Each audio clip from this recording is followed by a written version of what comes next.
All right. Well, I just hit the old record button, so you can do us in, play us in. It's not often I get live music in studio, aka my living room. It's the best kind of studio.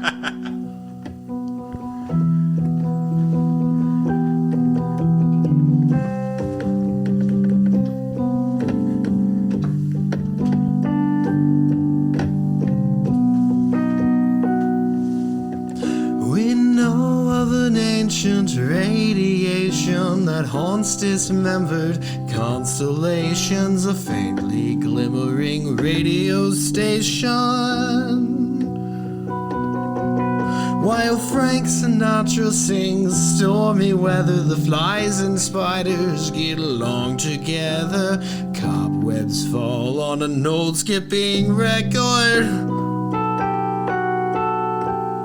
Beyond those suns which guard this roof, beyond your flowers of flaming truth, beyond your latest ad campaigns,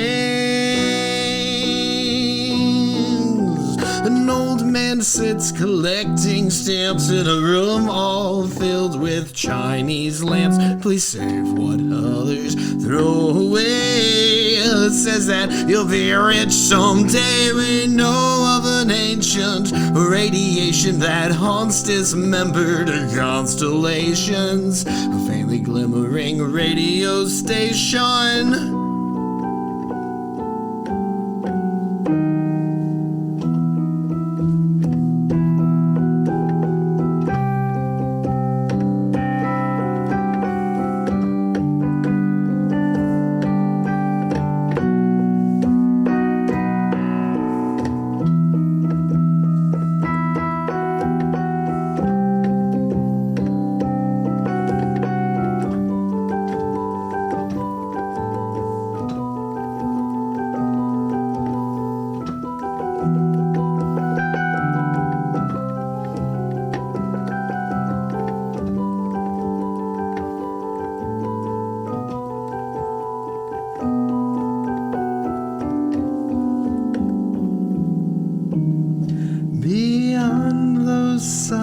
Which guard this roof, beyond your flowers of flaming truth, beyond your latest ad campaigns. An old man sits collecting stamps in a room all filled with Chinese lamps. Please save what others throw away. It says that you'll be rich someday. We know of an ancient radiation that haunts dismembered constellations, a faintly glimmering radio station.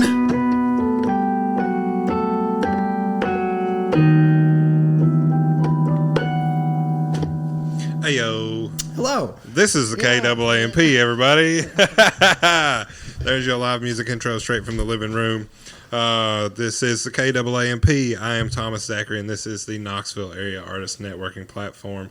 And friend who just played the music, why don't you introduce yourself? I'm Michael Morgan. Hello. It's wonderful to be here. This is a really fun studio to be in. It's like your eyes have eye candy all around you. They do. They do indeed. But my name is Michael Morgan, and I play music around town. That was just a cover from one of my favorite bands, Cake. And I spend a lot of time doing covers. I just think they're really fun artistic devices. Oh, it's on. It's on? Okay, well.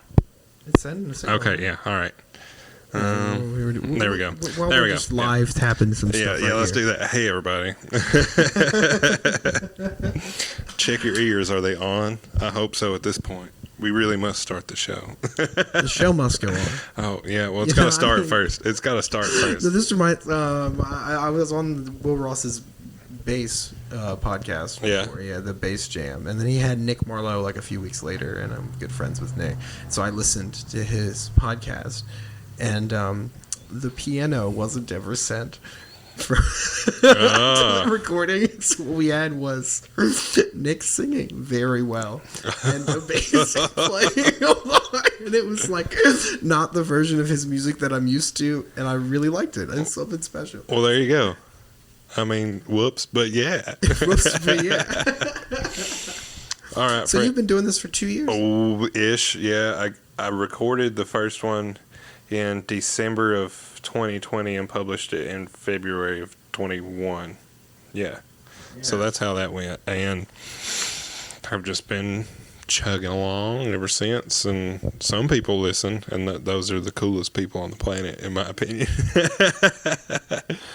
Yeah, so I think this is episode 47 or 48. I think this is episode 48.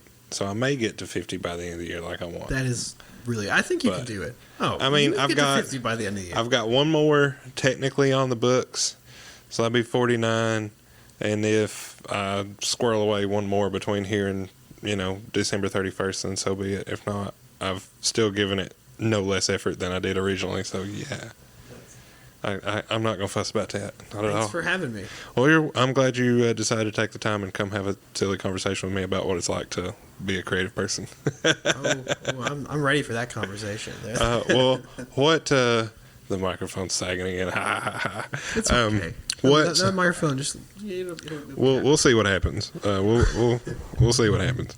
But what you were playing piano? That's right. What other creative outlets do you have? Well, I've had a lot of them in my life. There's always at least one going on. You want to give us a tour from early to now? Ooh, a tour from early to now. Yeah, give us a tour. So with music, I'll talk about music for a little bit, because Mm-hmm. that's what I was doing when we came on the show and all that. I was probably 2 when I started getting classical piano training. 2. But of course, as a kid, that's what that looks like is you have numbers written on your fingers, and you're like, but I don't want to press the piano that way. And teacher's like, no, press the piano that way. and I only have that context because now I teach piano lessons. Do you teach 2-year-olds? I have a 3-year-old. So kinda. The kind of legal. 3's the youngest I've taught. But music's really great. I got into piano until probably it was like 3rd grade. I got a trumpet, and then I was really in band programs and trumpet, and like all my classical training went to trumpet and wind instruments and all that sort of thing. And then whenever and then piano became my like fun instrument, and the one I just had a good time and thought about on. Piano's like very dear to me at the end of the day. So I was always doing music and that sort of thing. But the other thing I just like games. Games. What kind of games? All kinds of games, Thomas. I mean, I know what kind of games you like, but I have to ask that for you purposes. Have to ask that. No. We gotta talk about this. So, in general, I appreciate systems of rules that can be understood and can be mastered. Fair enough. So Hello, whenever Cat. I'm looking for a game, usually I'm looking for something I can play with someone else, and it's like something you get into. But like also like bowling. I love bowling. Bowling's a really cool game. It's just a set of restrictions that you can like really get into and fixate on. That kind of thing gives me a serotonin release, so it makes me really happy. So what you're saying is you're good at handling balls. Yes, and I have 3 in my trunk right now. Okay? And then they all have different cores and surfaces. You got to handle them differently, Right, because you have to be nerdy about it to some degree. Well, I mean, if you're bowling or you're bowling, right? You would know better than I, friend. You live like right next to one of the best bowling alleys in town. I do live close. Yeah, I do live very close. The cat, get out of my face.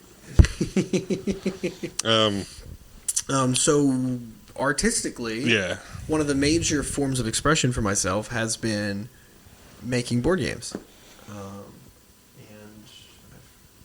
I've made an uncountable amount in my life. Uncountable Because there's no way I could possibly count it. Not because because it's an infinite sum or anything like that. Just is this would it be a Herculean task to count them, or do you just It would have be no delving desire? into memory that doesn't exist. It'd be like if your computer like just did like a hard reset and all the bits flipped to 0, and then you're like, can you download that image from last week off that? No. And the answer is always no. So what kind of board games have you found yourself creating? Well, all right, let's start with the most recent one. What did you do? The most recent board game I was working on, I was taking it pretty seriously at the time. Is that good or bad? I think it's good. I think it was good for me because it was 2020 hit. It was a lockdown, and I was like reassessing what I was gonna do. Which part of it is like the music stuff was so great for me. When I was 18, I stopped music altogether. No. I did. Why? Because I thought, shame on you. shoot, I don't know what I thought. You know, it's like I felt like I shouldn't do what I love because I should do what like gets me wherever at the end of the day. I wish the audience could see the look on my face right now. But I got back into it. I was always singing in my car at that point in time, so I guess music wasn't completely gone. Right. Because I kept singing. You can't stop singing. So the pandemic hit, and I started like playing piano 2 hours a day. I was just like, I'm going to learn how to do this thing again. This is really fun. And then I started making games, and that game, Battle Tower, was it is a 2-player competitive deck-building war game that captures all the elements about like deception and tactics and everything fun about war games, puts it into a bite-sized little 30 to 40 minute experience, and it has like the central mechanic is the battle tower, where the army pieces are little cubes, and there's like this tower with a base beneath it that has like 3 tiers on it, and so whenever there's a fight that happens, you don't roll dice, we don't draw cards or anything. We just pick up all the pieces that are fighting and we drop them in the tower, and where they land is like how well they perform. That's fair. Which has like logistic properties as you look at distributions of armies and stuff. There's exponential winning odds for larger forces. All these things that I think are really important in a combat scenario. But that also makes it a game of chance at some point. There is an element of the at the end of the day, there's always that hope in your head. If you're like a little behind, you're like, I need a win right now and I could get it. Well, if you incorporate gravity, you might just you drop it through the tower and see what happens. Like throwing buttons. Yeah. That game's really fun. I got it to early prototyping phases. I actually met with an artist to talk about what it would take to mass produce it. And then there was someone I was working with, and it didn't work out with. He was going to help with all the marketing stuff. And then when I looked at the game, and I loved it the way it was, and I thought about putting another 300 man hours in to do the marketing to get it through. And I was like, I don't know. And then I thought about what it would be like to take it to a board game convention and sell it, because it's pretty good. And then they would take it and they would like change rules. They'd redo all the art, and then it wouldn't really be mine anymore. And I was like, this will make a better talking point in my house. This will be a game that I'll like teach people to every now and then, and it'll just be sharing part of who I am with that one person. And it's just one of those like, this is exactly how I want it right here. Yeah. And then like, the more it spreads, the more it changes, and I like it just the way it is. Yeah, exactly. So, music, board games. Did you ever draw or paint or find yourself like crafting with images in some form or fashion? Geometric shapes are cool. Yeah, they are. Tell me about it, brother. Tell me about it. I've seen your art. I think it's fascinating. Tell me about it. I can sit down and just draw triangles and squares and like 13 dots and then 15 dots and then like connect them in different ways, and that can be fascinating. It's not like my default form of expression, but maybe that'd be a fun thing to get into. At the very least, it could be a meditative practice, because into that. that I find a lot of value in my creative expression by being able to quiet my mind and just do in the old flow state, which is something I'm going to ask you about here in a minute, I guess, since we're on that topic now. But yeah, that's one of the most healthful things about my creative practice, is that it's not necessarily a destructive thing that I have to undergo to create, and it's nice. Plus, my brain shuts up for however long I could work it out, and I don't murder people in the streets. Right. And we have to thank the art for that. Yeah, so because all those people that don't do any art. Just know that I soaked up the rest of the art you weren't doing, and that's why I don't murder people. You're welcome. But yeah, that's a lot of people do that kind of thing. They call it Zen doodling, and it's where you just draw swirly shapes or whatever, and just scribble to have your mind off of everything and on one task, and just sort of moving meditation with a pencil. That feeling. Yeah. Just keep running through the same 12 scales again. Yeah. Again and again. Yeah. I was gonna ask, where do you find that in your musical practice? Where do I find that? Yeah. Where do you find that? Well, where do you find that? Let's do this.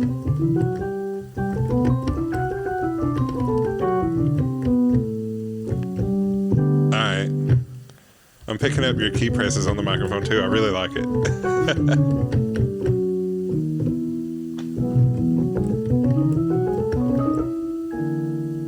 And that's the moving meditation on the keyboard. Yeah. Well, I mean, it's delightfully acoustic. I really enjoy how it sounds. Well, that's good, because if you're in a house with me long enough, you would hear that. Oh, I'm sure. Sometimes for like a few hours. This poor microphone stand. I'm gonna make this mic figure it out. It's gonna figure it out. We're gonna work it out. But yeah, and that's just one of those things you find your hands doing when you're in front of a piano, and you have no complaints about that. Oh yeah, no, I can sit there and just keep doing that long periods of time. I try and teach my piano students to do the same thing. Yeah. At the end of the day, like, at least muscle memory. You're playing the piano though. Like you're not like typing on the piano. Right. You are typing. I can't deny that. Piano playing is a form of typing, right? but you're having a good time. You're exploring it. You're seeing what can happen, and you can't really play a wrong note. You can play something you didn't intend. Yeah, but that makes it wrong. but like, I mean, at the end of the day, it is an infinite fractal of things that could happen, and you're just like taking a little slice out of that fractal. Yeah. And showing it to people. Ooh, you're speaking my language. But yeah, you're right. I mean, it infinitely scales up and infinitely scales down, and this is the part of it that we as humans get to experience and play with. Yeah. Music as reality, everybody. Hey. Yeah, I totally understand. So, what is a good creative day for you? What does that look like? You wake up, you ain't got shit to do, and you're just like, I'm going to do some stuff. And then what's your process of doing some stuff? Well, so when it comes to writing songs on piano, there's like two modes I can get into. One, there's like this classical stuff, and I don't know what it is. I never want to sing with it. It doesn't go along. I conceptually say I want to write a song that's in the Dorian mode with a chromatic median. I say something like that, and then I write a classical piece with that concept, or I write just a couple minutes of it, and like that's just a choice. That's just me sitting down, putting some creative restrictions on myself, and then seeing what comes out of it. Writing, what I'm trying to do for the most part is like a more modern singer-songwriter style over everything. There's so many ways to play the piano that I feel like every time I see really good pianists like look at each other, they both think the other pianist is way better than them. But in reality, they're just both so specialized in the way that they play piano that it looks alien to the other piano players. You know what? Looking at other people's paintings, sometimes I get that feeling. So yeah, I totally understand. And they probably feel the same way looking at yours. They're like, however you did that, it's great. Yeah. I don't know what happened here, but I like it. With my little brother would call all music written in the past 200 years pop music. He's very classically minded, and pop music, being the music that is with the people, isn't just the pop music you hear today. It's just all of this new avant-garde stuff. That's pop. Well, I mean, Charles Ives, The Unanswered Question, pop music. How far do you really want to stretch the definition of the statement? Like, it's definitely stretchable, but at what point do you look and just be like, oh, fine. No, all right, it stops right there. So I'll tell you what, I can play an example. Go. This is one that I wrote 2.5 months ago. Okay. It's called Woke Up Blue. Woke Up Blue. Still getting good at playing it. It does the thing that I'm working on and like getting myself in the headspace to do consistently is I want to express a series of feelings in song. And to use words to do that is difficult for me. So I've been journaling every day, and I've just been trying to come up with different... All right, so before you hop on the keys to work that out, elaborate on that some more. Yeah. Oh, we're talking about it now. So you've been journaling a lot. Yeah. I've So discovery one was that if I just write out all of my little feelings I'm having right now, then I can like unlock some level of creativity. And I just have to get all that out of the way first and like get my brain neutral, and then I can go and I can play around and do different things. That makes sense. Yeah, so I feel like journaling every day has been helpful. And then I get to the point where I'm doing music stuff in my journal, and I put like 2 little eighth notes on the top of that page, and then I just write ideas, dash, different idea, dash, draw the 5 lines, write some notes down or some chord progressions. I did an analysis of if you were multimodal in 2 keys that are a whole step apart, what would that mean? And I came up with a new scale that would work with... It sounds like this. You ready? Yeah, go. I'm ready. Yeah, it's got a bunch of notes. It's just like a flat 3 and a flat 7 over a major scale. So there's there's extra 2 notes in there. I would love to say I totally understand what that means. You don't have to. I'm very... it's Greek to me. That's like that one nerd who's listening to this. Okay. They might be the only listener this month. Who knows? So, no, buddy. No, bad people are going to listen. I mean, I trust that they will. You don't know. You're right, I don't, but I trust that they do. We're going to Woke Up Blue. Okay, yeah, go for Woke Up Blue.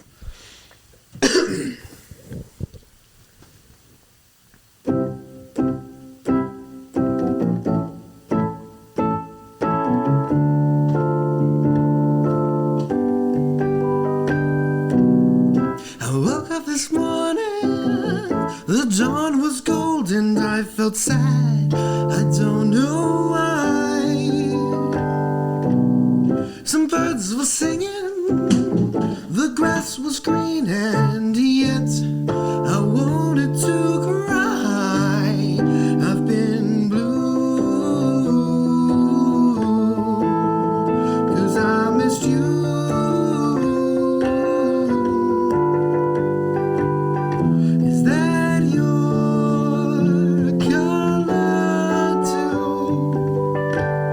Without you in my life, I've been blue.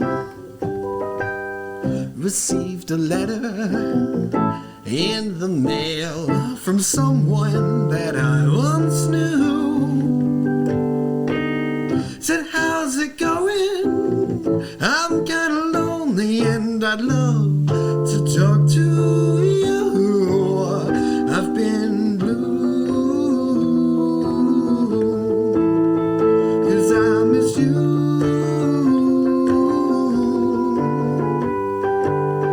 Is that your color too? Without you in my life, I've been blue.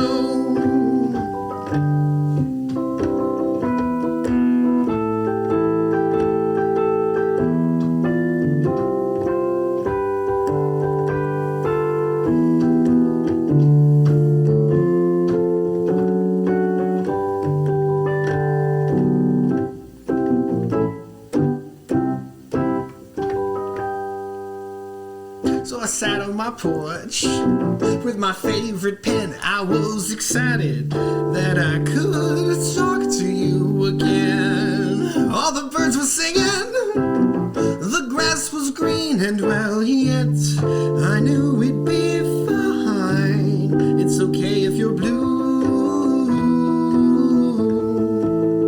'cause I miss you.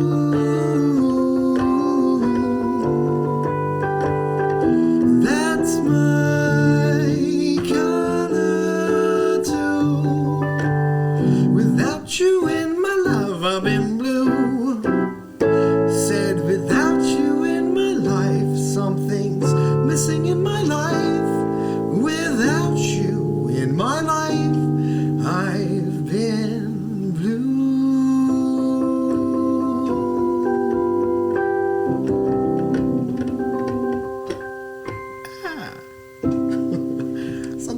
So why does that sound like a happy, sad song? Because that sounds like a happy, sad song. That's always my question about happy, sad songs. Like, why does that happy sound illustrate a very opposite emotional interaction with yourself? Part of the reason it's hard for me to write songs that express my feelings is they all come out sad, and that's just not my vibe. If anyone doesn't know me, I'm just really nice. I would never say you're the sad dude in the corner. It's not me. No, never. I walk in the room and I hug everyone, and I'm like, who don't I know yet? It's true. So, I've seen him do it. It's kind of frustrating for me that if I sit down and I try something, within a minute, it becomes a very sad thing. And so this song, I had a creative restriction for myself, which I love restrictions. We're going to have to circle. Yeah, we're going to talk about that. Yeah. Where I just said, okay, Michael Brain, you want to write a sad chorus. How can you tell a story throughout a song to make the same sad chorus happy at the end of it? Well, the tune itself is kind of bouncy and happy. Yeah. But you're saying sad, emotive words. Yeah. So the juxtaposition all by itself is entertaining to me. Excellent. Yeah. It's supposed to be entertaining. It's a good time. Well, I was definitely entertained. Good. Let me sing to you. I love it. All right, so let's talk about the creative restrictions. So does a blank page scare you or make you uncomfortable? Depends. What else do I have? If I just have a blank page, start folding it. I do love origami. All right, so let me clear this up a little bit. Does the metaphorical blank page bother you? It's not that. It's a little overstimulating to just have everything in front of you at once. Yeah, that's fair. So, just one of the ways in life I've found to grow and to do anything is to take the scenario. Let's say you want to watch movies with a friend, right? You could have one person just pitch the movie, and the other person be like, yeah, that sounds good. Or or we could gamify this. We could walk over to the whiteboard. One person's going to pitch 3 movies best they can. They're going to use descriptors. They're going to put the Rotten Tomatoes score up or whatever they want to do. And then the other person is going to pick one of those 3 movies. And then at the end of the day, with these restrictions we've added into movie watching, one person who wanted to show something gets 3 things they love to talk about, and the other person gets to pick one of them, so they feel like they've picked something. Then everyone's happy. Everyone comes out better. Not saying that's the only way to watch movies. No, that's the only way you watch movies in your house. My house. Unless we have a prior thing where it's we're going to watch every Terminator movie, which I am doing right now with my friend. We're doing one a week. All right, there you go. Yes, excellent. You've got at least 4 good hours of movie watching to do. At least there are other Terminator hours of movies to watch. But I'm going to tell you right now that 4 is a good chunk of that ratio. Yeah. 4 total hours. Terminator Genesis? No. I'm talking about Genesis. I'm talking about total hours of footage. No, 4 was not the good one. No. I'm not talking about Terminator 4. I'm saying there's 4 good hours of Terminator series film. Those hours will be back. I might be a little harsh of 80s action movies, but I know there's some gold in that franchise. We all know there's gold in that franchise. There are some moments that are... All right, let's branch this off real quick. Creative. Number 1, Terminator number 1, thriller. Terminator number 2, horror movie. Ooh. No. Yeah. Okay, Terminator 1 was thrilling. Uh-huh. But it's nowhere near as I'm going to blow shit up and ask questions later as Terminator 2. Well, I think the context is really important. It is. It's different, but... Well, just the kind of movies that came out in the eras when these movies came out. Well, this was a tentpole that influenced every other action movie that came out in that decade. So yeah. I think it's like... There were 15 years between these movies. It's like... no one knew Terminator 2 was going to happen. And then Terminator 2 happened, and they flipped the script, and they had one of the best plot twists. Well, it's the difference between Alien 1 and Alien 2. James Cameron and Ridley Scott is the main difference. Yeah. Well, yes. But in this case, Alien horror movie, one of my favorite movies of all time. Aliens is just one of the greatest action movies ever made. And then it's like, man, now my parents are fighting, and I have to pick. I like the Prometheus stuff. I don't know. Ridley Scott's great. I have a really shallow bucket for all the good things that are monster and aliens, or killer robots from the future. So yeah, let's go.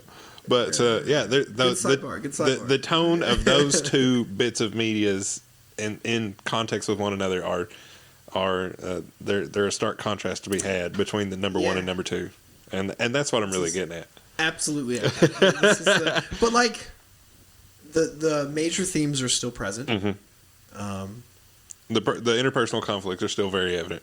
Yes, and artistically, it's fascinating when the next thing you make is just completely different. Yeah, I agree. And like people get upset at music artists. They listen to their new albums, and then they're like, "What the fuck is this?" They're like, "This doesn't sound like my." And it's like, do you really want it to sound like that same? No, I want more of the same thing. Give me the vanilla ice cream, two scoops. They could do the same chord progression again and sing a similar just change the words, or they could be like doing something crazy right now. Mm-hmm. Did you like Arctic Monkeys' new album that came out last month? I haven't listened to it yet. The Car? I haven't listened to it yet. It is a symphonic masterpiece. And I'd never thought I'd say that about Arctic Monkeys. I love Arctic Monkeys. The last couple albums that the Gorillaz have put out have really struck my fancy because they've been doing a hell of a lot of collaborating. And that makes me happy. Yeah, with like multi-genre artists all over the map. So it's I really dig it. They've got some more like I've only really heard their old stuff. Oh my god, I need to dig in. Their last three albums. There's infinite music candy. I know, right? The last three albums are really really good in my opinion. Their old stuff is great, but the new shit, they've been collaborating a lot with hip hop artists from around the world, and they've had I think they had Bootsy Collins on one of their tracks and like all kinds of crazy stuff. So I'm very entertained by the collaborative spirit that they've instilled in these last couple albums. That's fantastic. Oh, dude, so good. Like that's. But hear me out. Collaboration is a type of creative restriction. Oh yeah, certainly. Yeah. Because good back on course here. It's and the creative restriction is it's going to be this entity that is me and that entity that is you, and we're going to do a thing. And and sometimes that makes amazing creative efforts. Or you're David Bowie and Eddie Mercury, and you write an amazing song and hate each other the whole time. The whole time. And you can have a beautiful end product, too. I'm pretty sure there wasn't enough cocaine in England to make that song happen right.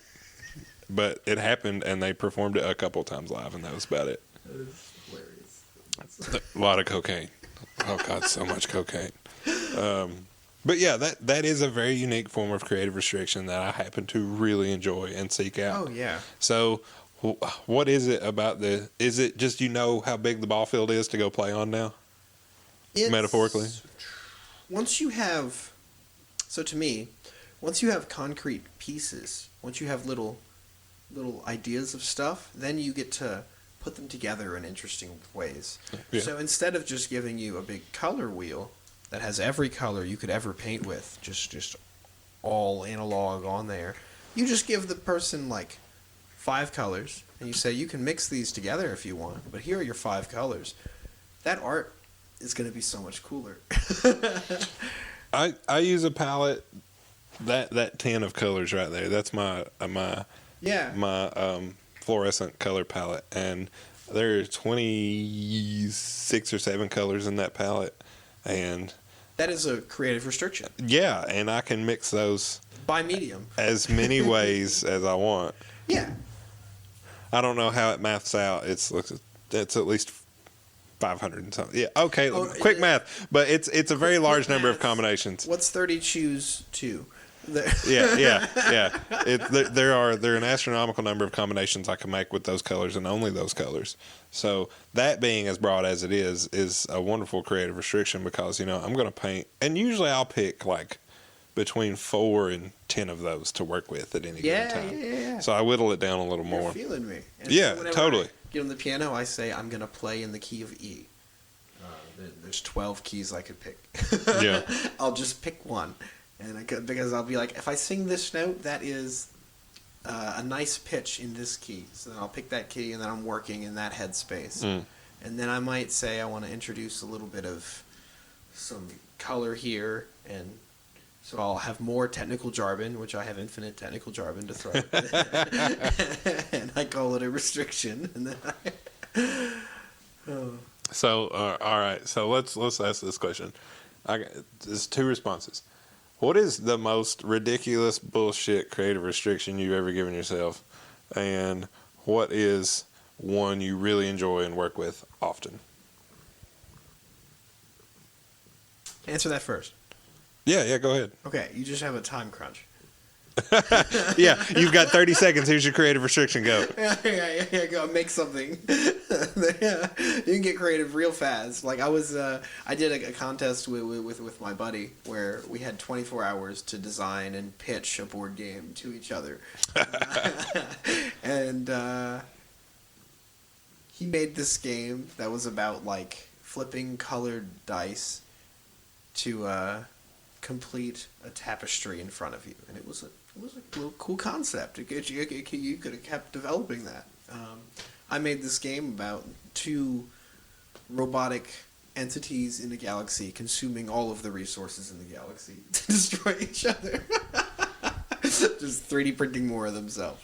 And that one, and it's like neither of these games were like sellable. Neither of them were done. Neither of them were balanced. But you had 24 hours to do the best you could. Yeah, and at the end of the day, both of them had some ideas that, like, I think back on, and I was like, oh, well, this is actually a really interesting way to do upgrades for units, and you know. So did these games get played or just pitched? Oh, we played them. Okay. We pitched them to each other, and we played them, and then we were like, yeah, we need to change half of this. But half of it we didn't need to change. Right, which is a great start. Which is a great start. Yeah. But the most bullshit. I'm not sure.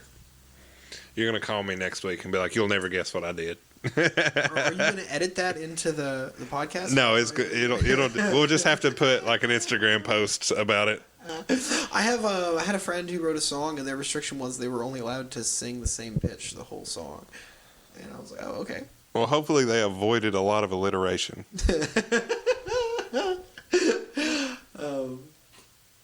That you can do some harmonic tricks to where you sing the same pitch and the song feels very different. So I cannot comment on the alliteration because I don't hear words until I've heard a song 3 times or so. So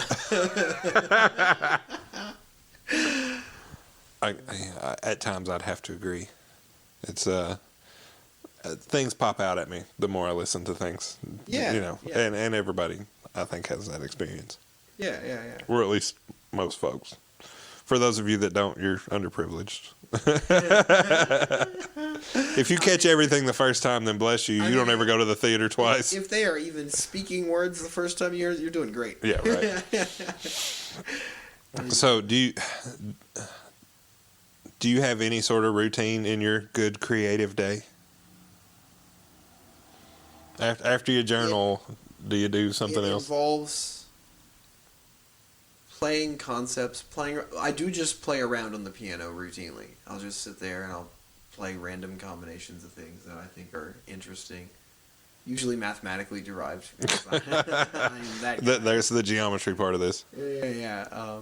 Music is shaped in a very fun way. But then I write that down in a way that I can remember and revisit to where I'm just building more and more puzzle pieces I can play with over time. Yeah. Do you have your own sort of like shorthand language about your music? Oh, yes. I have perfected numeral notation. So like in music you have like the big chords are the 1, 4, and 5 chords. They're all major, and then like the 2, 3, 6 are all minor chords usually, right? And so you do like capital 1, 4, and 5, lowercase 2, 3, and 6. Right, let me show you.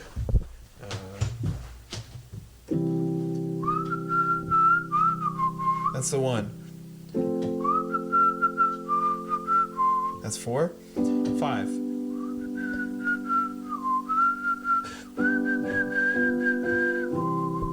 Back to 1, right? Mm-hmm. So now, there's a thing called an inversion, where I'm still playing a 1 chord. I've just like changed the way I'm playing it. It sounds different, and I'm convinced that's important. So these are part of the things you notate for yourself. Yes, so not only do I write down the chord name, but I specify the inversion. In a way, other people don't specify it because, like, there's a C chord. The notes are C, E, G, right? So first inversion would be E, G, C. People would write that C over E because E is the bottom note. Or a classical musician would write, they'd write that as a 1/6 chord because the first interval you hear that's wrong is a sixth away from where you started. And to me, that's silly because I write this as one chord and I put a singular dot above it because it is the first inversion we're working with. Right? And that's one of your shorthand symbols? That's one of my shorthand symbols. And then I use the slash to say what note is happening in bass, which can be something totally different. So I can get like crazy, colorful chords that I write. So we can do this. We can, and I can just write that. I would write that C with a dot over it /D. It's kind of like a rainbow, a little muddy sounding. And you look through your notes and you know this instantly, like that's the thing. Yeah. And a lot of times I can like write conceptually without touching the piano because I think about the relationships between all of. I would say that's really handy when you're not physically in studio. Yeah, which I'm not most of the time. I'm actually driving at least an hour a day. Well, so here's the thing that so Carl Gombert sort of clued me on to a name for the idea of a thing. I think a lot of creative people do. And it's that you need to spend time in studio if you're not physically in studio. You know, it's thinking about the things that you would be doing or thinking about how to do the things or, you know, just tumbling over the creative efforts in your mind without physically being somewhere where you can do those things. But also you can be in the studio anywhere if it's a headspace, and you can be in the studio as well. So it's one of those, what part of your creative practice do you carry with you when you carry nothing kind of thing? And the notepad and pencil is always ready. Yeah. I actually just a month ago got an iPad, and I've started like using that just for creative purposes. So like, my phone's really distracting. It has all these social media notifications. All right. It wants me to do all these things. It's shooting me reminders, but the iPad right now, it's naked. It's got like, nothing. It's in the Notes app. It's in the Guitar Tabs app because I'm playing most piano out of Guitar Tabs for the first time. It's in the YouTube app and the Spotify app, and that's it. Like I don't use it for anything else. Do you have the pencil? No. It's awfully handy. I would like to try the pencil. It is awfully handy. It looks cool. My boss uses it to do some of the artwork for work, so it's very handy. Yeah. He's also really jealous that I've got like a 28-inch drawing pad, so there's that. I like to rub it in his face sometimes because he always wants to draw on it. He's like, bring it to work. I'm like, hell no, I'll never take it home. You'll commandeer it, and I just can't have that. I cannot have that. Like, you're going to have to come over and play with it because I'm not taking it to work. Never in your wildest, wettest dreams will I bring my drawing pad to work. Sometimes it's like that. And I wouldn't bring my whiteboard to work, mostly because it doesn't fit in my car. Yeah, well, that's fair. That's insanely fair. That's the main reason. Yeah. Well, how much? I mean, do you obviously when you're driving, you do some musical and creative thinking? Oh, yeah. Do you find that headspace in other places about your day? So my main job, I manage Status Dough as a local donuts and coffee shop in town. Also, they're awesome. Plug Status Dough. Yeah, go buy some Status Dough and say hi to me. It's me, Michael. Delicious donuts, no joke. But it's a wonderful job because, like, I can be really busy at times, running around doing a lot of stuff at once, and like have computer work I had to get done at it. But then like there's always a point where I'm at work and I've done everything I need to do. I've done everything around me. I've done like the bonus task I made up for myself. Yep. And then I just like can pull out my notepad and just start writing. And so, like, getting into journaling, like, being at work has been great for that because I can pretty much guarantee I'll get some time every day to do that. And it makes so much more sense than scrolling Instagram. Yeah, agreed. Yeah. Which I'm usually guilty of. I'm guilty. I'm not innocent. I'm just finding ways to not scroll social media. The other one I've gotten really into chess. I have been hyper fixated on chess for like 10 months now. I'm going to tell you right now, this surprises me in no way, shape, or form. None. It's wonderful. None. It's a game. It has a set of rules. It's a closed system. Every game starts the same way, and there's only a few ways a chess game can end. So, and there's a lot of chaos in the middle. A lot of chaos. In the middle. I would assume that's where you like most of your chaos. Yes, I do. I like to respect the laws of entropy whenever possible. So it should be in the middle. Well, I usually try to start with order and then add chaos until I feel they are in appropriate ratios. Yeah, and you find like a balanced bit. Or until I've screwed it up so much that there can be no more order found and I feel justified in the chaos. I have a really great game for you. Oh, no. It is called Order versus Chaos. This game is played on a 4x4 grid, and it's like tic-tac-toe. And either player can put either an X or an O anywhere on the board. But one player is playing as Order, and the other player is playing as Chaos. So does order try to contain chaos? Order attempts to create 4 in a row of the same type anywhere on the board. And chaos tries to interrupt that. Okay. Yeah. All right, I'm here for this. All right, fine. So cool. Fine. I love that game because I just told you how it works, and now you could just play it. I instantly understand it now. Yeah. It's so intuitive. When this is over, I'm picking up a pencil and paper. We're going to do this. Oh, yeah, no. All right, so, and how that manifests, I want you to answer the question I'm about to answer. So, how that manifests in my work is I draw out the grid or the bone. I call it the bones of the image that I'm trying to work on. So, I draw out the bones, and that's the pencil, the technical, like here's my compass and my ruler and my straight edge and my circles, and that's as orderly as it's ever going to get. And if I wanted to provide a piece of art that was orderly to people, I would stop fucking right there. Because it's not going to get any more technically good from a mathematical standpoint than that part right there when I've used straight edges and compasses and consistently weighted pencil lines and all that stuff. And then I just add color and lines and random shit and dots and streaks and smears and all the things I do with a brush and my fingers. Decorate it organically. Yeah. Yeah. So, which is, I mean, it's really good for geometric art to have like an organic touch to it. Well, and then I just continue adding chaos until I see like I said, till I see a balance. And if I don't see a balance, I usually see a face, and then I get really upset because I'll never not see the face. Like once it becomes anthropomorphized in my brain, then it's just screwed. I'm drawing a face. Yeah, is it a duck or a rabbit? Oh man, usually it's like humanoid things, honestly. But the duck or rabbit question is really good because it's not always super identifiable. It's some kind of like vaguely organic face-ish looking thing. Like I've asked people what it looks like. Oh, does it have eyes? Does it have a nose, a mouth? And they'll be like, oh yeah, it's these things. And no two people ever have the same answer. So that's actually really interesting. I know it bugs the shit out of me in the best way. Perception is in the best way, different, but the same. Well, it's like so there's also like the power of suggestion. If I say, oh, there's a face in here, where are the eyeballs? Like people are like, oh, there's a face, haha. So I try not to like force that question in that way very often, but if people are like, oh, it looks like a face, I'll ask them like, hey, where do you see the features of this face?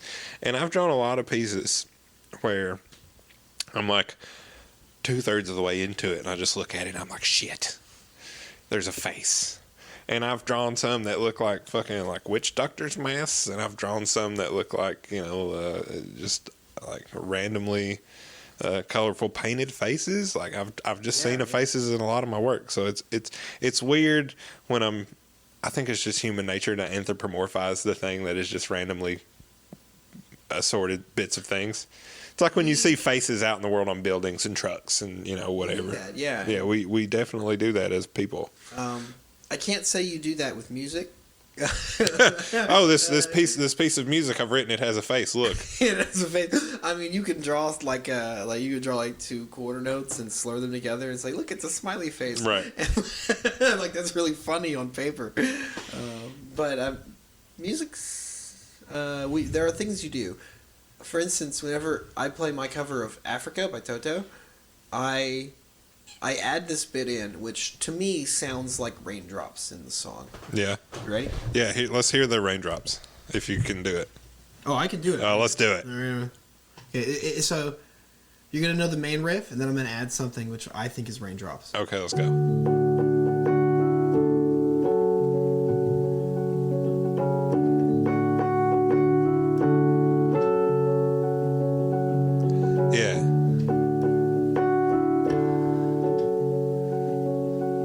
Very intentional. I was right. I was like, I want to add rain into the song. Well, but when you frame it in such the power of suggestion, right. But yeah, I get the small rhythmic little piece right there is suggestive of the pitter patter of rain. I dig it. Yeah. And it fits the context of the song. Yeah.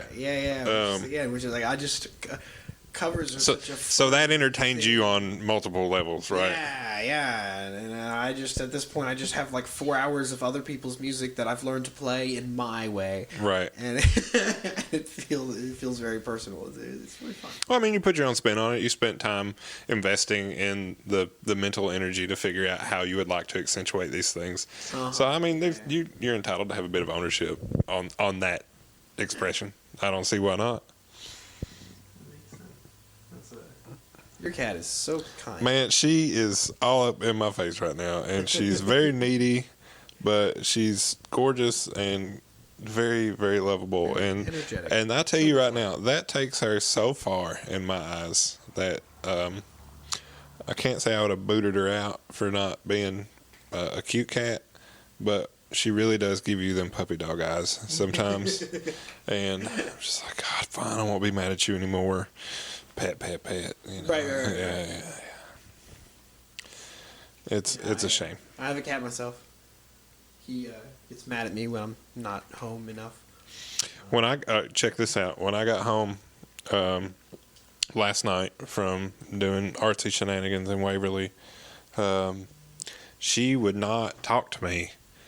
She greeted me at the door, but she was very upset with me and would not come within arm's reach until I turned the heat on in the house. She saw me at the damn thermostat. She heard the heat come on and all the stuff. And then she was like, oh, hey, meow. Pet me. Like, rubbed up on my legs and was like asking for attention. And I was like, are you shitting me right now?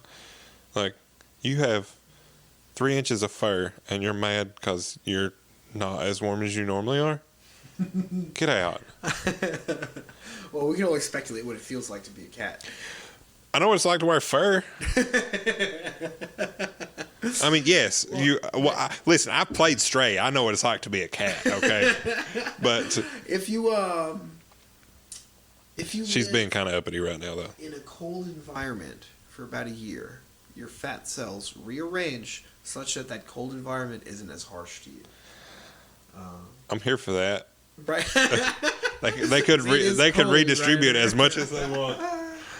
But like, so I'm from Louisiana, where it's much hotter than here in Tennessee. Right.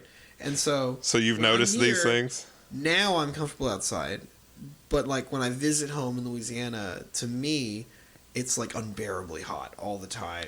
Does your family make fun of you for that now? It's the opposite for them, because they're like, I don't know, it's 60 degrees up there, Michael. No way I could go outside. 60? Well, you just rake each other over the coals. The ice coals. Mm-hmm.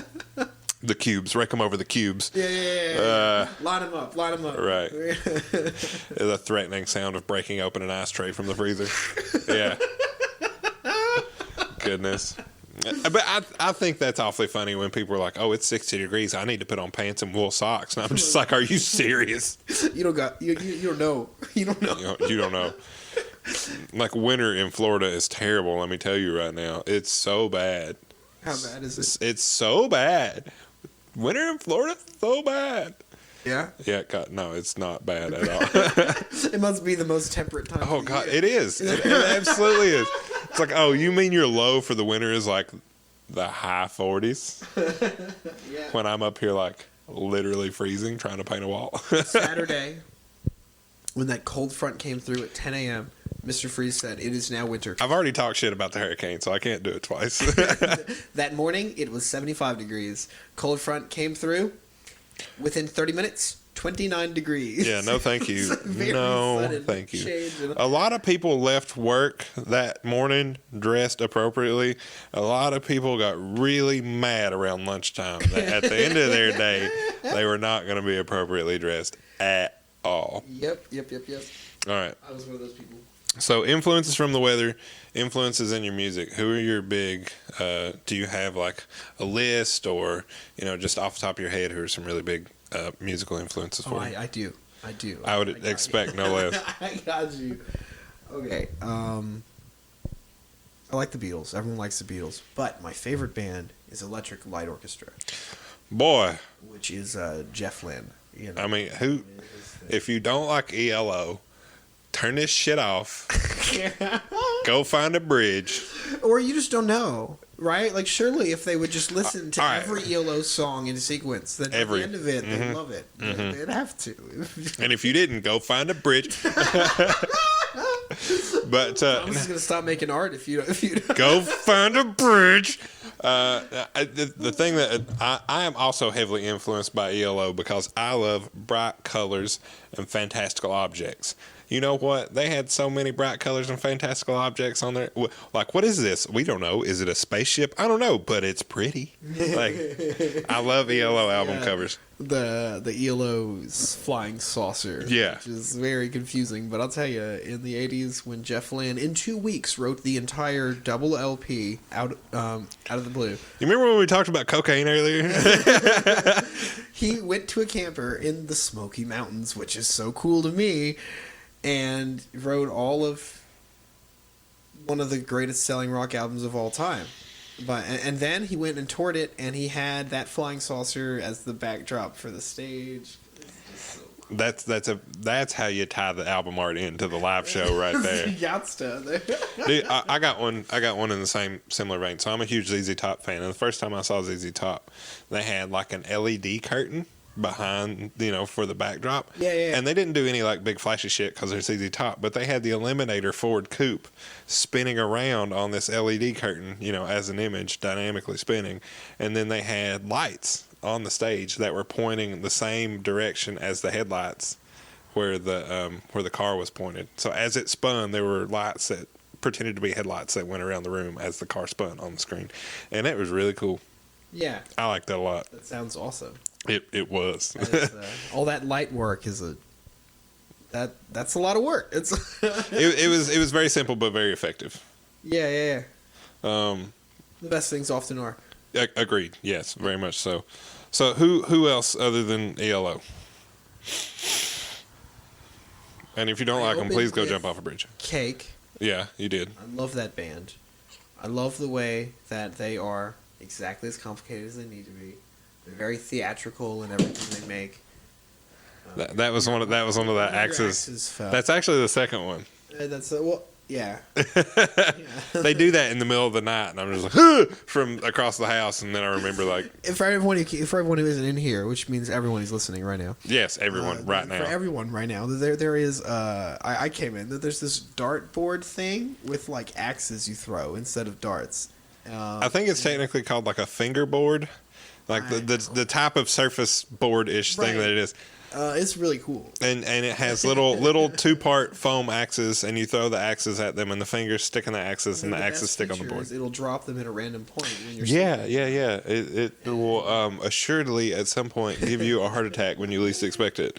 It's like I'm laying here, have sleep on the couch sometimes, and one of those like falls, and the cat runs across the room and jumps on my chest, and then there's a live animal on me, and it's like, oh god, everything all at once. Yeah, it's great. That's really good. And then the Strokes. The Strokes, man. Julian Casablancas he's a genius. Is what he is. Everything he does is harmonically fascinating. And So- even if he's using simple building blocks, he puts them together in such a way they make this magnificent structure on top of them. I love the Strokes. So, do any of these artists' work find their way distilled into yours? Oh, you carry all of your influences with you. Well, yeah, but do they find themselves in your work in ways that are either evident or like very mysterious? Could anybody look at your work and be like, "Oh yeah, this sounds like that," It or would "I make bet he'd"? sense to be like, of course he is a fan of these artists. I don't know if you'd be able to listen to it and be like, oh, it's just like this. Thing. I do classify myself as an alternative pianist at the end of the day. But, so for instance, another song I wrote, Cans on a String, I can play that one in a minute. That one, the pattern is very similar to the way I play a Fratelli's song. But the way I play that Fratelli's song is not the way that Fratelli's song goes. Surprise, surprise, everybody. So it's like, yes, this song was inspired by my own take of someone else's song. There's roots. Like, that's like the most obvious one I can think of. Yeah. Of all the times I've asked that particular question, the answers have been very varied, and I enjoy that about that particular question, because some people are just like, well, yeah, my influences are, very evident in my work, or they get distilled into, processes that you don't necessarily see evident in the workflow, or I've had people say that they just blatantly rip off things that they love, and then it just ends up as part of the thing, and there's nothing they can do about it because they just, enjoy that part of being a fan or creating or whatever it is. They have to pay homage to that thing and do it their own way, kind of like how you admitted to just a second ago. So it's that answer runs the gamut, and I really enjoy asking that question, because I've never had two people give me the same answer. Yeah. We all have the same senses, but very different perceptions. Oh God, so much. so much. And then I've also had people say, they really try to avoid, even though they are influenced heavily by these things, they actively try to avoid seeming like they're influenced by these things. Like if someone is inspired by such and such artist, and if they feel their work embodies too much of that, then they'll be really skeptical of it and change it or modify it in some way. Or it's really easy. And I need you to tell me if this is true in visual arts as well. I'll tell you about my experience in visual arts. That's what I'm asking. You have a valid experience in visual arts. So with chronological arts is where I classify music. Yeah, you decorate time. Exactly. Yeah. There's this sensation where whenever you write your own music and play it a lot, you kind of don't think it's that great. But then people will come and compliment you and be like, "Oh, that's so great," and you'll still play it, but you're not sure if you like it or not. Oh, I think that experience is common across creative efforts, because I could definitely lay out paintings on a table between us and be like, I like this one a lot. I like this one a lot. This one is a turd. I like this one a lot. I like that one a lot. Yeah. And, it's sometimes the work itself spoils the end result in a fashion where I'm just like, you know what, this painting's done, but I don't really like it. Sometimes the way I see it, you spend so much time thinking about this one thing that you've thought about it. Every way you can possibly think about it. You have thought about it, and then other people just hadn't thought about it yet. Well, that particular experience runs the gamut for me as I'm a creative person, because there are some pieces in thought and in action of producing said piece, I just become intellectually exhausted, and it's not often that a piece kind of kicks my ass like that, but there's definitely some pieces that require more mental effort than others to get them across the finish line. Like the self-portrait piece over here in the chair with my face on it. Like, I understood that painting the moment it became a thing in my brain. Like, I understood how I was going to execute it. I understood all the colors. I understood the assembly. Like, I figured it out the moment I had the idea. And side note, that idea is totally mine. We'll talk about ideas that aren't ours in a minute. But I understood that one, which is really not the general workflow for me, because I'll sit down and I'll say, this is a blank canvas and I'm going to draw some lines and some circles, and then I'm going to throw paint on it with a brush and do this kind of stroke and that and make some dots, and we'll see what happens. So that's the exact opposite of the workflow for that piece. This piece is fascinating. So if I had to describe it, right? Yeah, go ahead. It's primarily like a picture of space. It's Correct. The first Yeah. thing that I get out of it. Then I get like some nebulous color that's really pretty. This bright orange with some yellows around it, little patches. There's some dark green hidden in the deep blues and blacks in the background, right? Yeah. So then we have like a mask of Thomas's face sticking three-dimensionally out of the painting. Yes. Which is a fun take. And centered around like where the mouth would be, because it cuts off below his nose. There's a technical reason for that I can explain. Well, I'm curious, but there is a maelstrom of squigglies overlaying the entire painting. A maelstrom of squigglies. That's a fun set of words. I have no idea how else to describe this. That's just fair. with my I'm here words. for it. A maelstrom of squigglies. I'm going to use that. You're welcome. I'm going to use that somewhere. Carry it with you. Oh boy, rent free. But yeah, that's what it looks like. And if we're going to talk about this particular piece, the technical aspect of this thing is that I really wanted to take digital and tangible workflows and put them together. And having my face 3D scanned and 3D printing that model of my face was a technical challenge that I felt I could tackle, and I did. And I also wanted to incorporate that workflow into a painting. So I had to figure out how to take this tangible physical thing and put it on this stretch canvas and make it fit. Well, I decided to go real high concept, emphasis on the high, and try to show that it took me a minute to figure out how I wanted to visually emphasize the fact that the inward experience and the outward experience of being a person in society on a rock floating through space in the galaxy in the universe was not so crazy different when you look at how each thing interacts with itself. Right. So the squigglies more or less represent like a reflection of self, or the expansion of consciousness, or just an awareness or understanding of things around you. And then the physical thing of the face is to represent my presence in this, and the spaciness of it is to represent just the vastness of existence that we can and cannot experience. As you're describing it like this, it looks more and more like you're like swimming. Yeah, because I wanted, the kicker to this is why it looks like this specifically, is I wanted it to look like my face was like floating in a pool of water, reflecting that.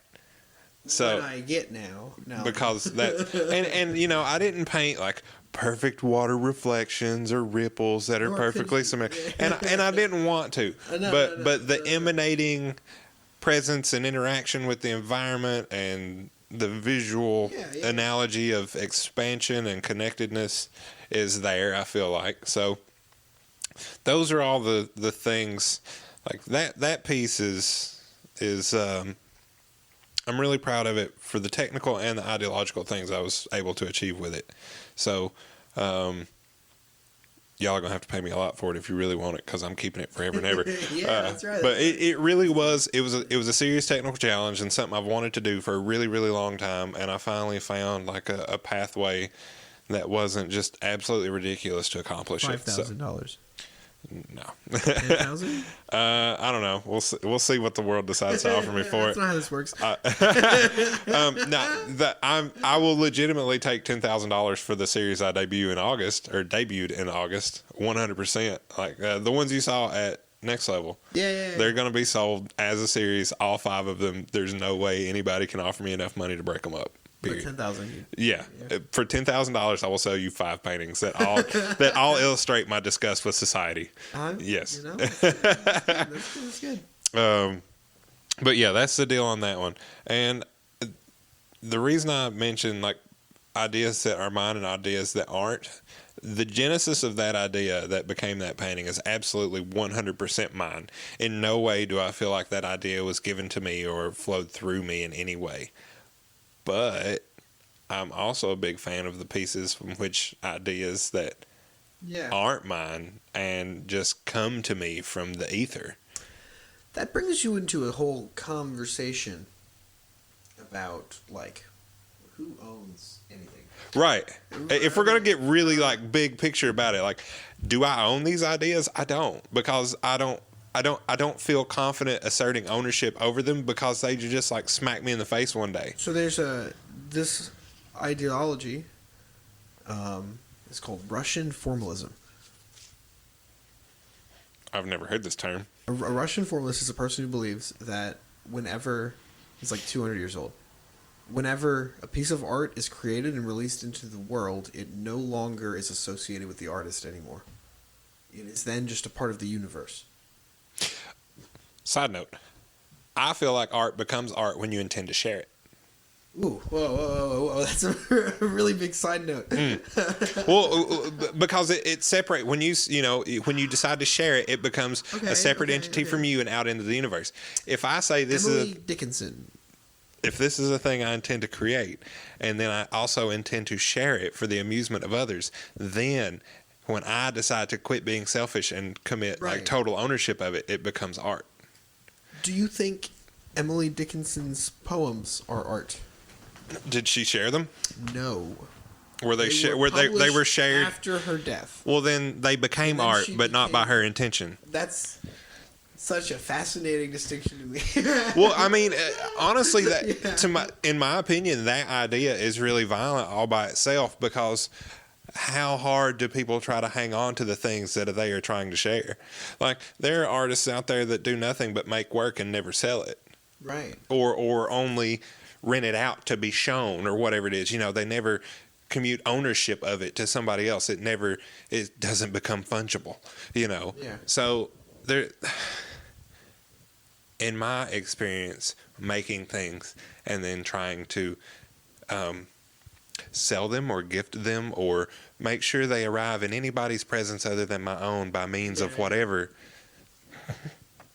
then I've intended to share them, and then they become art, I suppose. Like, I can tell you I can make art at home, but I'm just at home making. Intention does matter. It does, but until you decide to share it, then it's all the same. In this train of thought. Yeah. I don't know if I'm 100% on board. That's fair. I respect where your head's at with that concept. Well, so the delineation here is the fact that I can make stuff all day for myself. Right. And it could be artful or it could be whatever.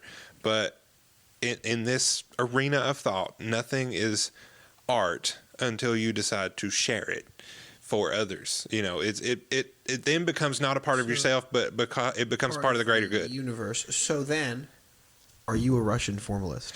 I suppose in this context, I've become a Russian formalist.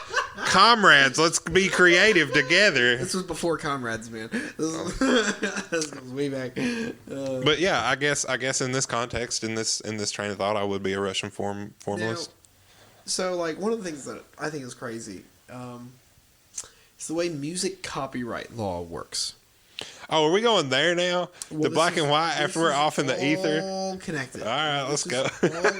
I mean, I'm here for it. We're talking about Russian formalism, right? And now there's like laws about what musicians can do and can't do. And it's very common for two pop songs to have the same chord progression at a similar tempo. Mm-hmm. And that's like just enough for a $10 million lawsuit to like make the news. I mean, how long was Stairway to Heaven in court for copyright infringement or whatever? Like years and years is my point. Like, who owns it's a fundamental vibration in the universe. Like, right? It's just sound. How do you own sound? You can't. I think it's great to credit the artist, and pay your musicians, pay all your artists. Right. That's not the question here. Support them. We're on board for that. I just, it's weird. Like, on the flip side of that, how do you become the only artist licensed to use a color? Because Anish Kapoor has Vanta Black, and then their faces have Tiffany Blue, and Ralph Lauren has Ralph Lauren Green, and they all have these like signature colors that Netflix, YouTube, all of them, Coca-Cola, all use their own shade of red, and if they used the other red, then they'd be in trouble. It's what's which for branding you should be consistent. But is anyone really going to confuse Coca-Cola and Netflix? Dude, let me tell you, this is the first time I've ever thought about the difference between Coca-Cola and Netflix and YouTube Red. I'll tell you right now, that's the first time in my entire life where I've just been like, damn, what do those all look like side by side? Fuck, the first time. Here's the first time. Let's go. Let's go. Yay, we're just one big thought experiment. Hey, but yeah, yes, I agree. But there's more of a conflict in me about determining which ideas are mine and which ideas are not. The ideas that come to me and I feel like a conduit for. And I've put ownership on some of those ideas because I feel like I kind of willed these ideas to come to me. And then there's definitely ideas where I've just been like, oh shit, what do I do with this? And you just have to do. Like when the moment strikes and the muse hits, you just got to comply or else it's gone forever. Yeah. Yeah. You just got to do it. Sometimes because you're in the moment and the idea is literally just banging on the front of your skull to come out of your fingertips. A lot of artists do describe exactly what you're saying. They're like, I'm just going with wherever this is taking me. Yeah. I'm on the journey. This song's writing itself. Yeah. This painting's painting itself. Yeah, and there, I think it's been a beautiful thing for me to recognize when both of these scenarios are their individual scenarios. And honestly, if you're able to pick up on which one is which and when they happen, when they bleed together and how they bleed together, which is 4 times more confusing than these two things put together. The combinatoric. Oh God, it's the whole is more than the sum of the parts in this scenario. Got that 50 choose 2 yet, or what was it? What? How many combinations of paints you have? Right there? If you figured it out, leave it in the comments. Ha! I haven't done the math. It's a shit ton. Everybody, just blow up Thomas's DMs. Mm-hmm. Yeah. Please. I need numbers, math numbers. But yeah, I've also really enjoyed asking that particular question because, yet again, people don't have the same answers, and some people are very adamant that they are the creative force behind their creations, and some people are just like, man, I just do this and that's what happens. There's like a level of self-awareness that I will never attain to answer that question properly. Well, okay, let me ask this question. Do you have any songs in your repertoire of original music that have just written themselves? I have songs that I've had like dramatic creative bursts, and I've written them in like 1 hour. Okay, yeah, sure. Yeah. And then you've had songs that you... Was that me? Well, let's assume that it is. Okay. And then let's also ask the question that, have you had pieces of music that you've labored over for weeks and months until it was just, just how you wanted it? Yeah. I have like 30 at once I'm working on it. Yeah, exactly. And so there's, the dynamic between those two things. Like the right muse and the right time in your life. Like for me, I have to have a story I actually want to tell.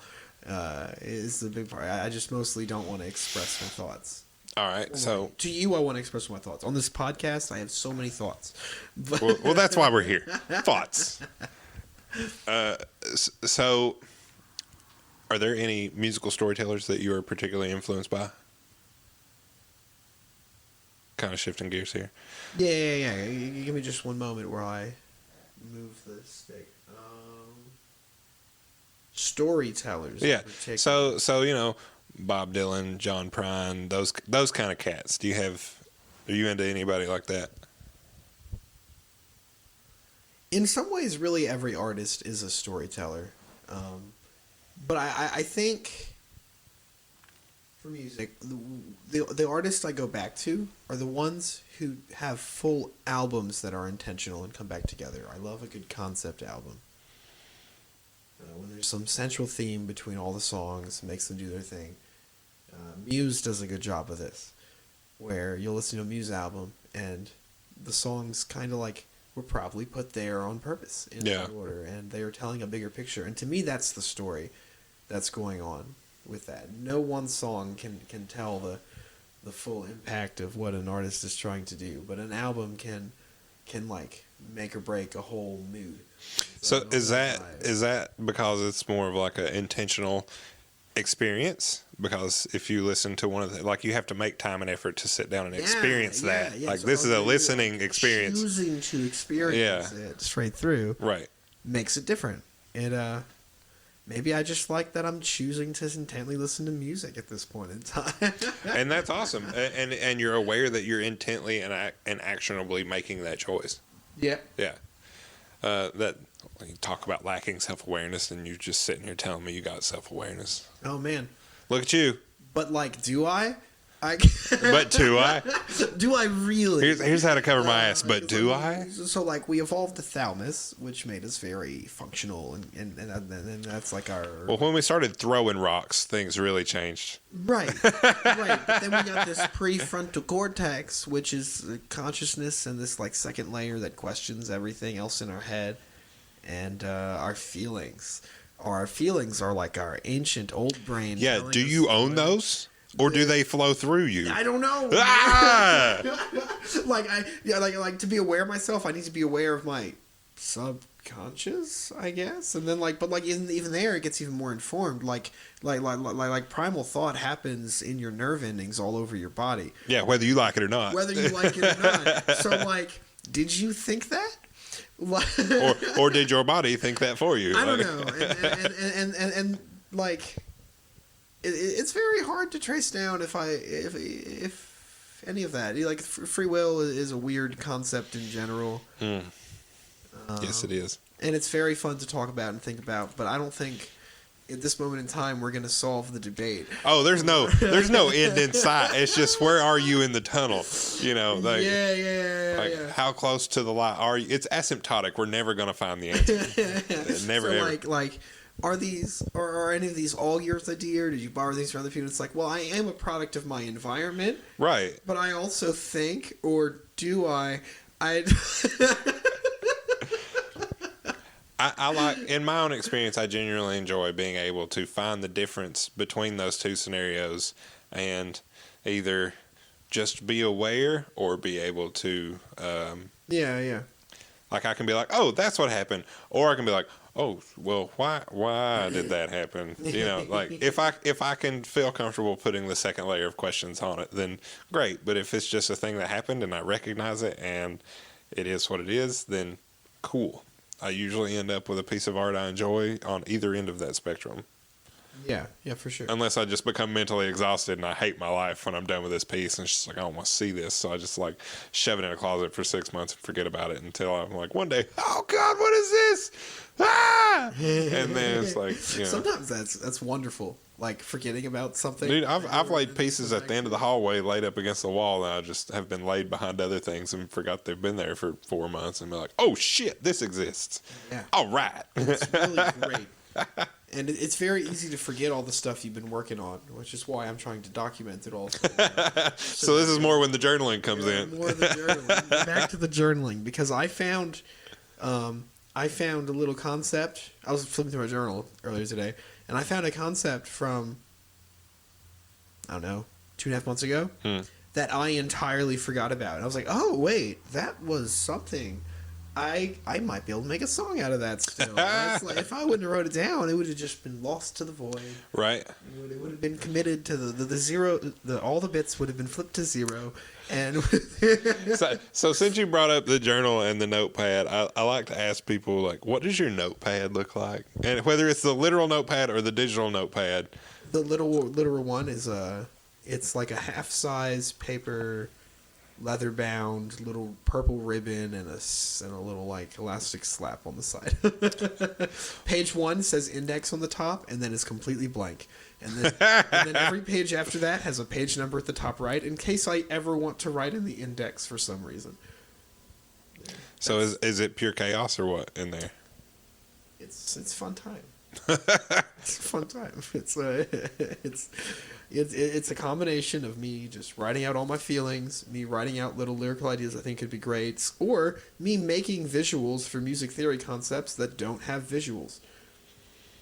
And that's more of your like self-induced shorthand language, right? It's more of I just have this deep desire to understand everything about music, which is why I like it so much, I think. But I digress on that.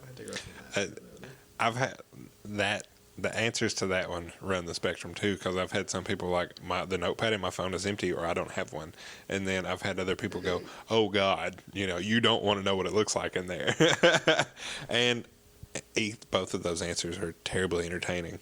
Right. Yeah. Right. I've even just got that question out of my mouth and watched people go, like, "Oh God," and have that just like visceral reaction to the question because they know how whatever it is, and that's great too. That's good. I'm so entertained. I love entertaining people. That's really fun.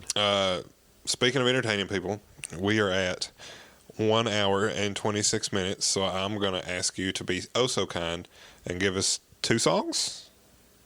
How about one original and one cover? What do you think? That adds up to 2. That adds up to 2. Excellent. Very good.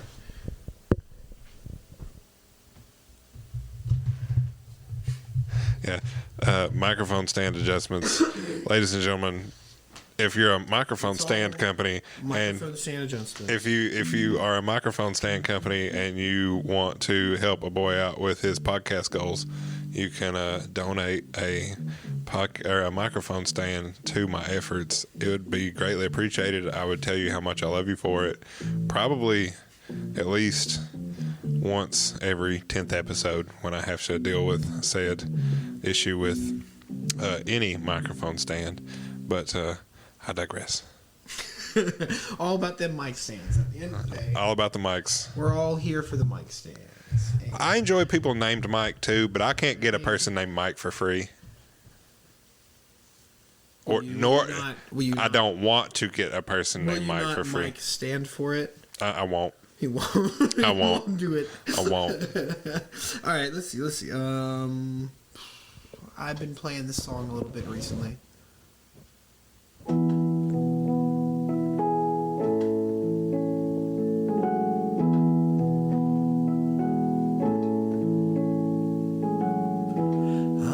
overseas when no one can bother me. Forgot my roots, if only for a day.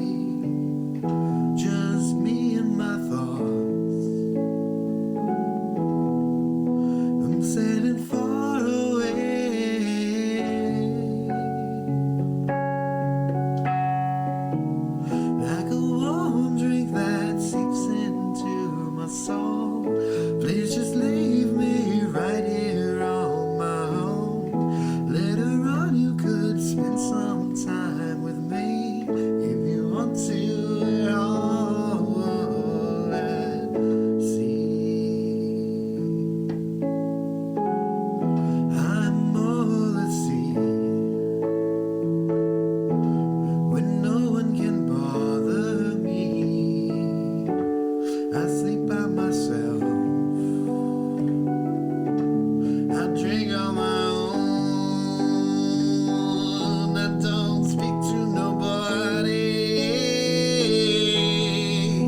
I'm not a. I need to look into that song more because I don't know who originally wrote it. Jamie Cullum did a version of it. He's one of my favorite jazz artists. He plays by ear and he plays this wonderful, charming music. He has a lovely voice. But he covers that song. And then recently, probably the biggest music savant alive, Jacob Collier, went on tour and played it also. But I'm not just copying all my favorite artists and doing, they're all doing it. My turn now. It's like I did that before Jacob Collier. So as far as I'm concerned, Jacob Collier got that idea from me. He copied you. As far as I'm concerned, that's where we're at. Well, as long as we're setting the chronological record straight. That's right. And now that it's recorded, it's real. Yes. And when it's put on the internet, people should trust it. Now that the waveform has collapsed into a singular function. Time is a flat circle. Whoa, wait a second. Aren't all circles flat? Are they? You know what? That's topologically fascinating. Anyway, this next song is called Cans in a String. This is, I like this one.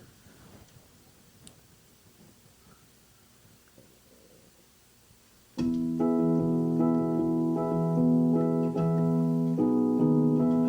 build your walls with seagulls at sunrise. You build your walls to keep the tide at bay. You build your walls of sand and paper. I see your walls, I gotta stop and say,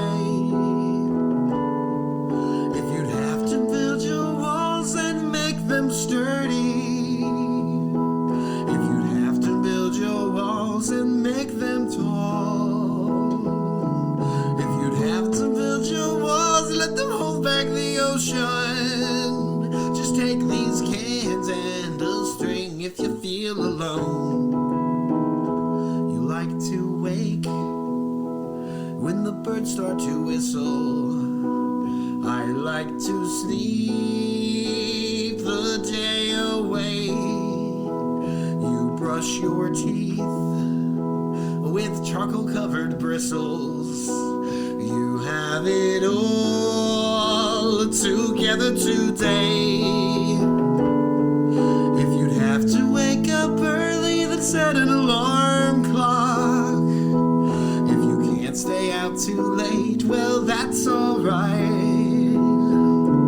If you'd have to wake up early, still know I adore you. Just take these cans and a string, these cans and a string if you feel alone.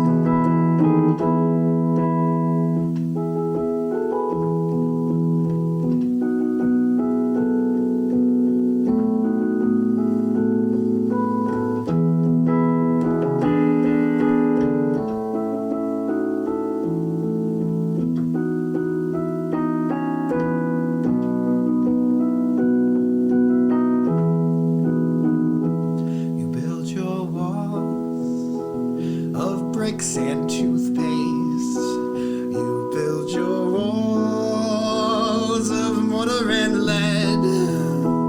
You build your walls of the finest concrete, not passed through time, but self-made instead. If you'd have to build your walls and make them sturdy, and make them tall. If you'd have to build your walls, maybe add some windows to them all, and take these cans and a string, these fickle, funny things. Take these cans and a string if you feel alone.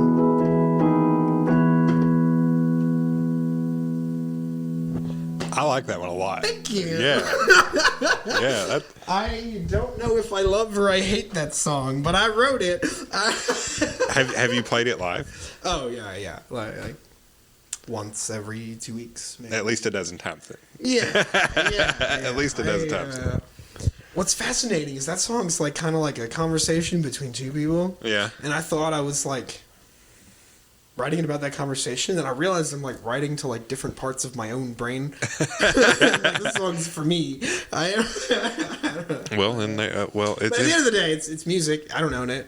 You know, at this point, that's how I feel about it. you shared it, right? You played it I did live. Share it. It's art now. It's art now. It's art now. By all intents and purposes, with this conversation, it is art now. Excellent. Yes. So, friend, if you would tell us where we could find you out and about in the world and on the internet, that would be great. So, internet-wise, the best place to find me is my Instagram at michael.morgan.music. Oh, speaking of which, tell us about your band. No band now? No, I'm just doing my own thing for a while. Okay, cool. Well, I didn't know Delicious wasn't a thing anymore. I was leading a band with some close friends of mine called Delicious, and it was a good time. It was a fun project. I'm very close friends with both those guys. We're just not working on that project right now. All right, well, back to you then. But you can find me, and you can find old ads for Delicious on my Instagram at michael.morgan.music. And then the best place to find me in the world? Yeah, specifically, like I go to at least two open mics a week. Yeah.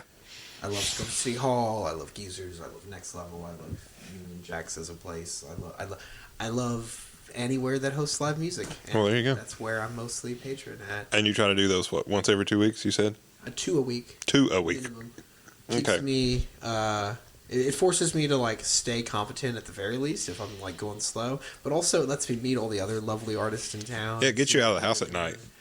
Every night. Just keep being out of the house again. Like, what do you know? But all right, well, that's excellent, and I'm happy you decided to share so much of your creative output with the world by doing so much outside the house at night. Thank you for having me. I really appreciate it. Well, you are most welcome, and I am privileged to share this thing we call being a creative, and I am also privileged to call you a friend, so it was good to sit down and have this conversation. Yes. Now, everybody, if you would like to support said creative, you can go to his open mics. You can share and like and repost his stuff. Do you have any music for sale or anything, or people are just going to have to catch you doing live stuff? Nope. It's only live right now. Static music or whatever you call it. Put a static music? Yeah. That's a thing? In the moment, yeah. Oh, okay. Put money in his tip jar. If he doesn't have a tip jar, just walk up to him and put it in his chest pocket, and he will say thank you, or at least he fucking better. So you better say thank you. If I can't say it because I'm singing, I'll say it with my eyes. Well, he has very expressive eyes for all you listeners. Very expressive eyes. But yeah, support him. Go see him play some music. Throw some money at him. He deserves it. He's wonderfully talented. And if you want to support the podcast, you can share and rate and listening and tell people and your friends to put it in their damn ear holes. I think there's a donate button somewhere on Anchor if you feel so inclined. Otherwise, just thank you for listening, and I really appreciate your time and your intent to consume said media. If you want to purchase my art, you can do so via the interwebs at my Instagram handle, ttw_artworks. Sadly, my old handle got hacked, and I have to use this new one, but whatever, here we are. Buy my stuff, support me, support the podcast, help me just keep being as creative as I possibly can be in the other hours where I'm not at my day job. So yeah, everybody, thanks for listening, and I'll talk at you next time.